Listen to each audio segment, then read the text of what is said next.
सो hey guys, आज हम बात करेंगे different dances forms of India. Number 1, Bharatanatyam dance. Bharatanatyam उद्भव और विकास तमिलनाडु और उसके आसपास के मंदिरों से हुआ, जो मंदिरों को समर्पित देवदासियों की नृत्य कला से उपजा है, और इसे पूर्व में सादिर दासी अटम और तिंजावुरनाट्यम के रूप में जाना जाता था। ये एकल नृत्य फॉर्म है जिसका प्रदर्शन मुख्यतः एक स्त्री करती है।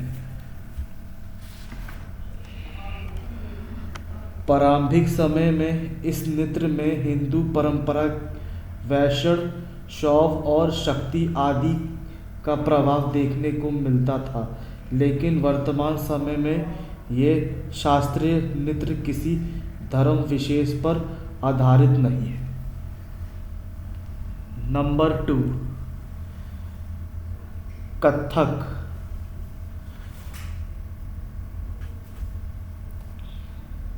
संस्कृत भाषा के कथा शब्द से कथक शब्द की उत्पत्ति हुई, जिसका शाब्दिक अर्थ है कहानी कहना। संस्कृत भाषा में कथा कहने वालों को कथक कहा जाता है। ऐसा माना जाता है कि इसका संबंध कथाकारों, कथावाचकों से है, जो प्राचीन समय से आम लोगों को रामायण और महाभारत, महाकाव्यों और पौराणिक साहित्य जैसे धार्मिक ग्रंथों की कथाएं सुनाया करते थे और अपनी कथा को एक नया रूप देने के लिए नृत्य करते थे। कथक की उत्पत्ति भक्ति आंदोलन के समय हुई। भक्ति आंदोलन के समय इसमें भगवान श्री कृष्ण के बचपन की तथा अन्य कहानियों को नृत्य के माध्यम से दिखाया जाता था।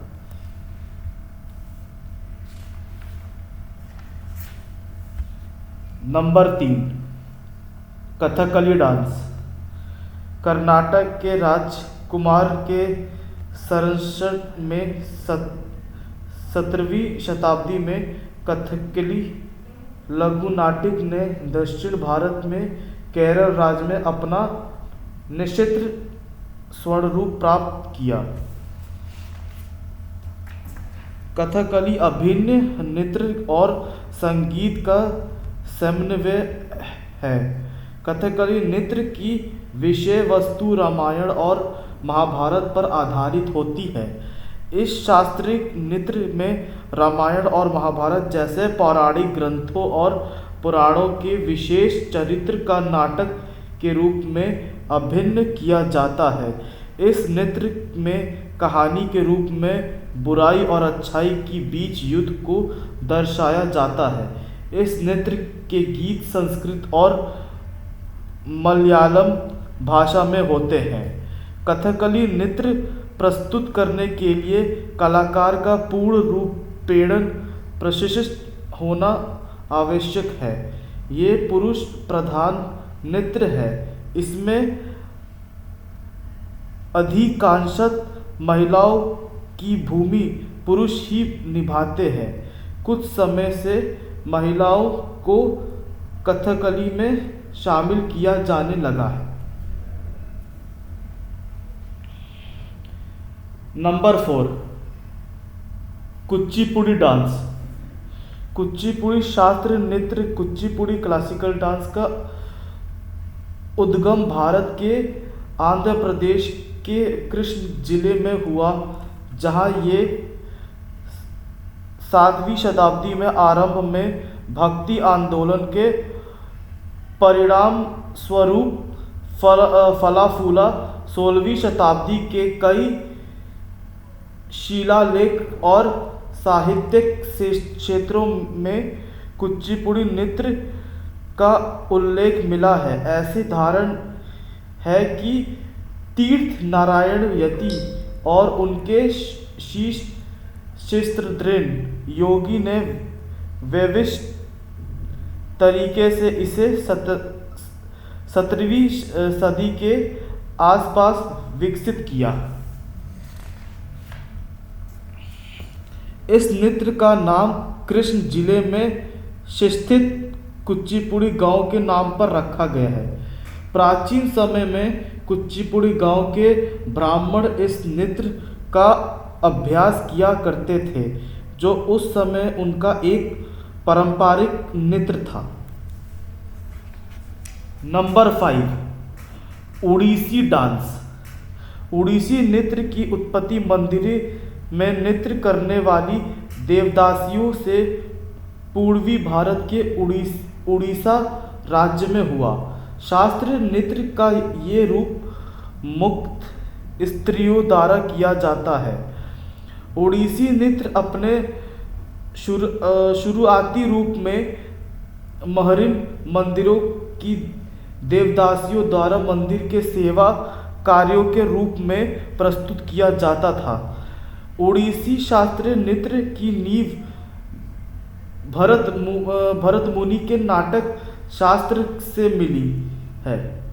भरत मुनि के नाटक शास्त्र में इसे ओड्र नृत्य कहा जाता था। ओडिसी नृत्य का उल्लेख शिलालेखों में मिलता है।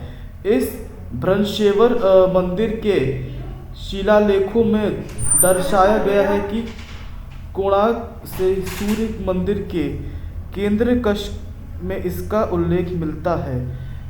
इस पूर्व पहली सदी के उड़ीसा के उदयगिरि पहाड़ियों की रानी गुफा की मूर्ति कला से इस नृत्य के प्रदर्शन का पता चलता है। इसके साथ ही हिंदू मंदिरों, बौद्ध धर्म और जैन धर्म के पुरातात्विक स्थलों से भी इस नृत्य का प्रमाण मिलता है।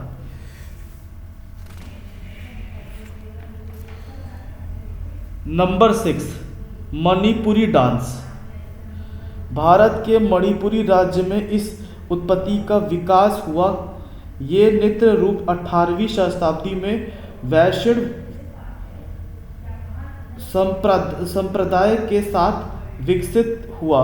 इसमें प्रमुख रूप से विष्णु पुराण, भागवत पुराण तथा गीता गोविंद की रचनाओं की विषय वस्तुएं उपयोग की जाती है।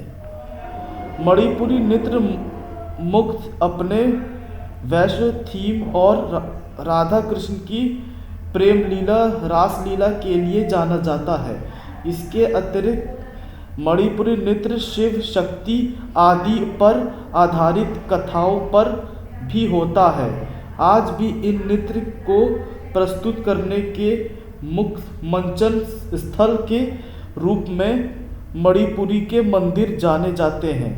इस नृत्य में 64 प्रकार के रासों का प्रदर्शन किया जाता है।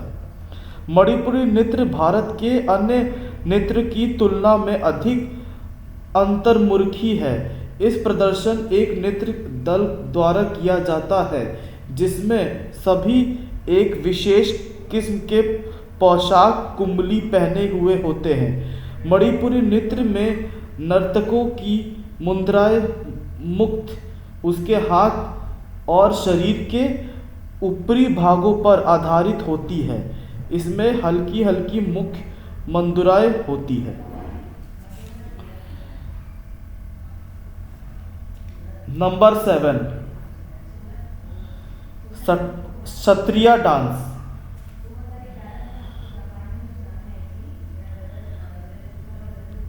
15वीं सदी में असम और सतराव माठों में वैष्णवों के बीच इस नृत्य कला का जन्म हुआ।